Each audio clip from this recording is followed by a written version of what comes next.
Assalamualaikum dan salam sejahtera kepada pensyarah serta rakan-rakan sekalian. Nama saya Muhammad Zafiq bin Muhammad Isa daripada kursus CMT 4132 Seminar Isu Semasa dalam Multimedia. Pada hari ini, saya akan membentangkan tajuk AI dalam industri hiburan, inovasi atau ancaman kepada artis. Seiring dengan perkembangan teknologi, AI semakin banyak digunakan dalam bidang kreatif. Namun, persoalannya, adakah AI merupakan satu inovasi yang membantu artis ataupun satu ancaman yang boleh menggantikan mereka?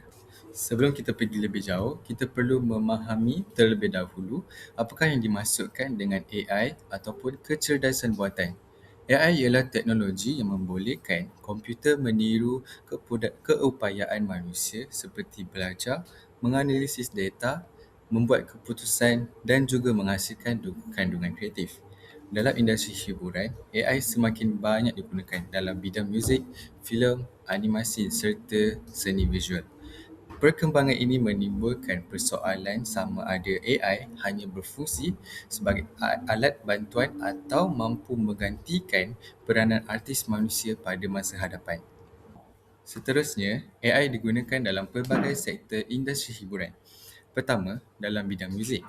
AI membantu menghasilkan melodi lirik dan muzik latar dengan lebih pantas serta memberikan inspirasi kepada pemuzik. Kedua, dalam bidang filem, AI digunakan untuk menghasilkan kesan visual atau CGI, menyunting video dan mempercepatkan proses pasca produksi, sekaligus menjimatkan masa dan juga kos. Selain itu, dalam bidang animasi, AI membantu menghasilkan pergerakan watak dan simulasi visual dengan lebih cekap. Bagi permainan video pula, AI digunakan untuk membina watak dan persekitaran yang lebih interaktif bagi meningkatkan pengalaman pemain.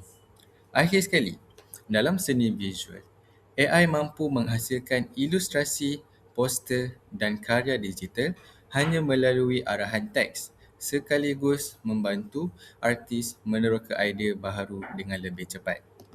Selain itu, inovasi AI dalam bidang seni. AI membawa pelbagai manfaat kepada industri seni. Pertama, AI dapat mempercepatkan proses penghasilan kandungan kreatif seperti muzik, animasi dan juga video. Kedua, penggunaan AI dapat mengurangkan kos produksi kerana banyak proses dapat dilakukan secara automatik.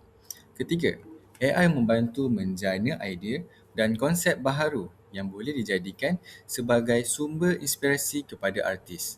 Dan yang terakhir, AI meningkatkan produktiviti dengan memudahkan tugasan teknikal, membolehkan artis memberi lebih fokus kepada aspek kreativiti dan penghasilan karya yang lebih berkualiti. Walaupun AI mempunyai banyak kelebihan, terdapat juga beberapa cabaran dan ancaman yang perlu diberi perhatian. Pertama sekali, penggunaan AI secara meluas boleh mengurangkan peluang pekerjaan bagi sesetengah artis kerana sebahagian tugas kreatif boleh dilakukan oleh teknologi ini. Kedua, timbul isu hak cipta dan plagiarism apabila karya artis digunakan sebagai latar latihan AI tanpa kebenaran. Selain itu, teknologi seperti deepfake boleh disalahgunakan untuk menghasilkan kandungan palsu yang boleh menjejaskan reputasi seseorang. Akhir sekali, kebergantungan yang berlebihan terhadap AI boleh menyebabkan nilai kreativiti, emosi dan keaslian karya manusia semakin berkurang dihargai. Apabila membandingkan AI dengan manusia, kita dapat melihat bahawa kedua-duanya mempunyai kelebihan masing-masing.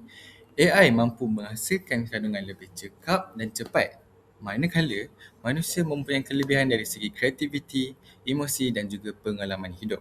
Oleh itu, AI tidak seharusnya dilihat sebagai pesaing kepada manusia, tetapi sebagai alat yang boleh membantu meningkatkan kualiti dan produktiviti dalam bidang seni. Sebagai kesimpulan, AI bukanlah pengganti kepada artis manusia. Sebaliknya, ia merupakan satu alat sokongan yang membantu meningkatkan kreativiti dan kecekapan dalam industri hiburan. Walaupun AI mampu mempercepatkan proses penghasilan kandungan, sentuhan emosi, ekspresi dan keunikan yang dimiliki oleh manusia masih sukar digantikan sepenuhnya oleh teknologi. Oleh itu, Keseimbangan antara penggunaan AI dan kreativiti manusia amat penting supaya perkembangan teknologi dapat dimanfaatkan tanpa menjejaskan nilai seni itu sendiri. Sekian sahaja pembentangan saya pada hari ini. Terima kasih atas perhatian yang diberikan.